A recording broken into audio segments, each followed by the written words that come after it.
Good morning, y'all. This is Morals number 12. Let's see if we can get somewhere. There we go. Got to work with the light that I've got. This is Morals number 12. We're allowed to eat meat. We're allowed to eat animals and fishes and birds and all that fun stuff, but not human. Okay, this comes from the commands given right after the flood. And I'm gonna read the passage. And the fear of you and dread of you shall be upon every beast of the earth, and upon every fowl of the air, and upon all that moveth upon the earth, and upon all the fishes of the sea. Into your hand are they delivered. Every moving thing that liveth shall be meat for you, even as the green herb have I given you all things. But flesh with the life thereof, which is the blood thereof, ye shall not eat. Okay. Context. Context is every beast of the earth, every fowl of the air, and fish of the sea. That's context. At no point in the Bible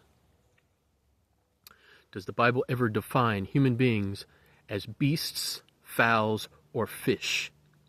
Okay? This is only creatures.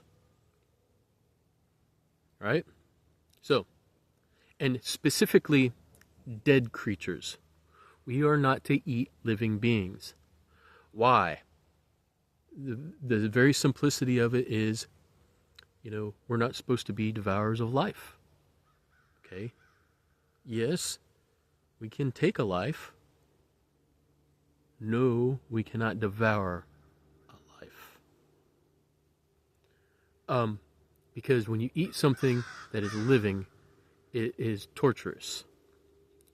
And it's better not to be torturous. It's just better. Now, why does it say the flesh with the life thereof, that is the blood thereof, you shall not eat? This is the old blood argument. Some people say, there's a lot of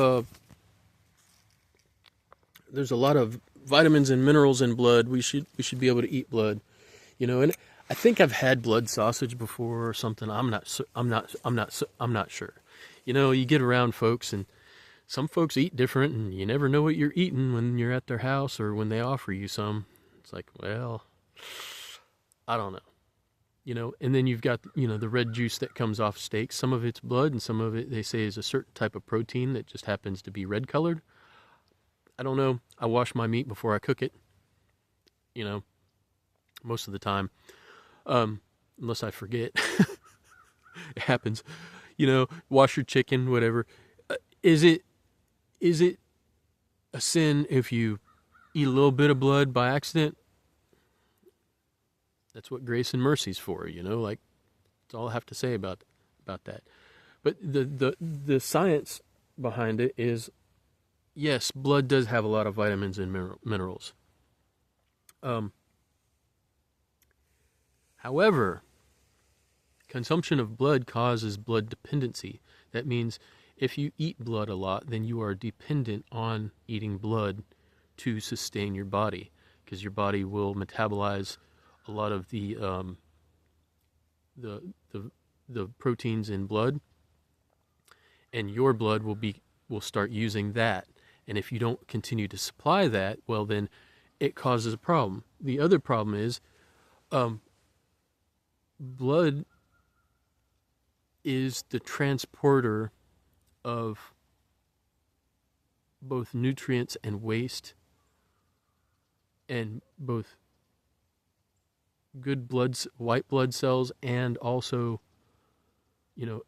immune defense, and also transports the diseases and viruses and bacteria that a creature has. So what you're doing when you eat blood, especially if you eat it raw, um, and let's that even if you don't eat it raw, it doesn't mean that you've killed all the viruses or bacteria in it. Um, is you're inviting a fight over your body into your body.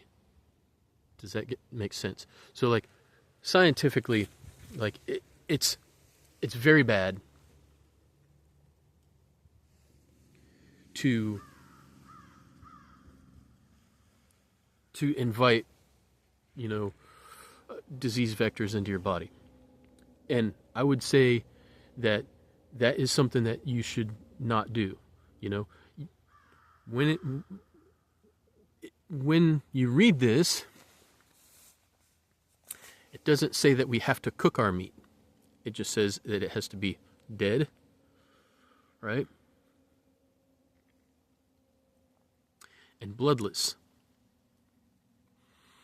So, is it better to cook meat? Sure it is. Absolutely. Like, it's better to raise an animal so they don't have all the problems and then you don't have to worry about it. And for safety concerns, it's better to cook it. However,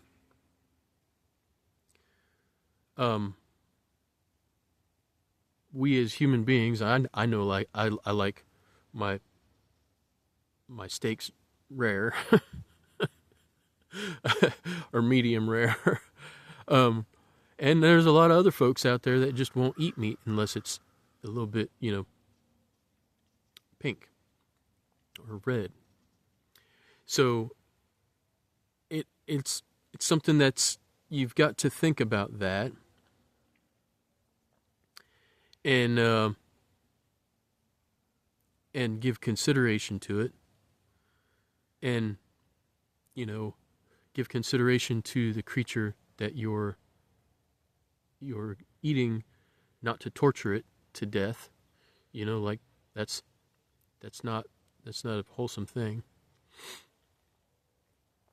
And not to eat it alive. Yeah.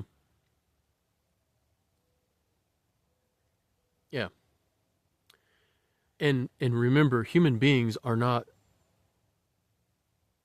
beasts of the field. And like, I can go into that deeper. Like, if a human being were to consume human flesh or human blood, the first thing you have to worry about is all the disease vectors, because human to human crossover is a very big thing. Even if something goes through your digestive system, it doesn't mean the bacteria dissolved, because bacteria live in your lower intestines, in your upper intestines, and in your stomach. It doesn't mean the viruses have dissolved, because viruses also live in the same place, right? And it doesn't mean the human cells that are still alive, even though you maybe cooked something, it doesn't mean they have dissolved, okay, in your digestive system, because large chunks of matter get to your upper and lower intestines. And what happens to human beings that eat other human beings, cannibalism,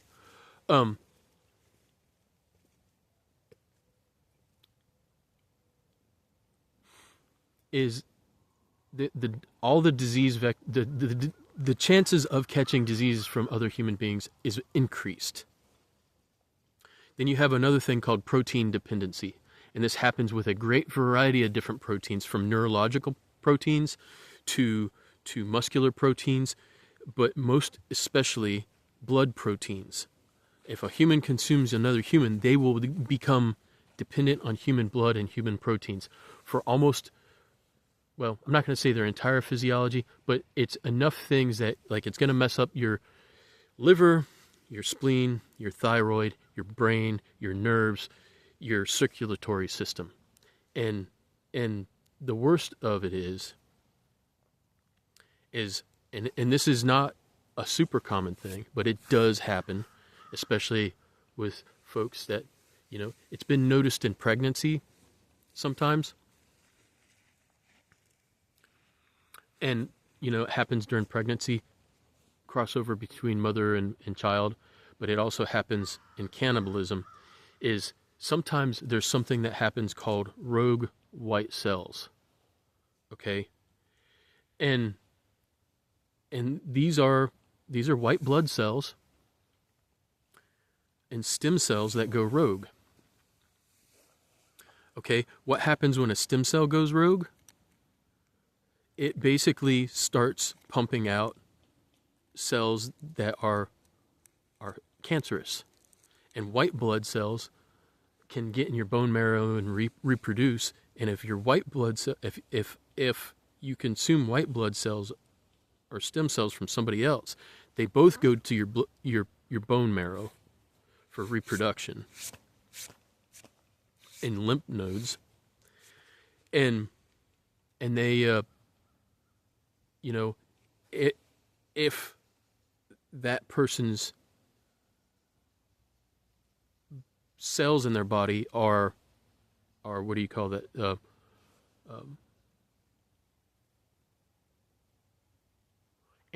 antagonistic to your body, and it can happen, it does happen, that in consumption of human flesh, that another person's cells can go rogue in your body, and then there's no treatment for it. It's like impossible to get them out once you've done that. And so it's been noticed that in cannibal societies, both for violence reasons and for sickness, that folks die very young. And part of it is the unknown disease vectors, like how many diseases are they consuming? We don't know. Part of it is protein dependency, and part of it is this like immune system of what you consumed getting in your body, reproducing, and attacking you from the inside out, right?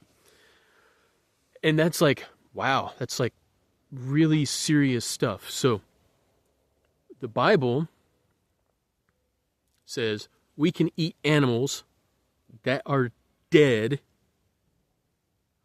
without blood. And the reason why it only limits it to those things is because it's dangerous to do otherwise.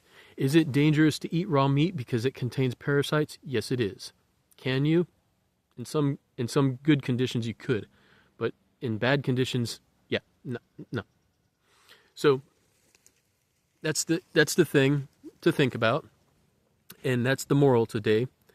Is we're allowed to eat animals, but not mankind, not men. Not humans. All right, y'all. Give it some thought and like think about these things and consider it and stuff like that. And yeah, look up the science on some of that, because it's worth looking into, and it's real, and it's a thing that happens. And yep. Leave a comment if you want to comment on it, and if you don't want to comment on it, yeah. But if you like what I had to say, give it the old thumbs up and subscribe.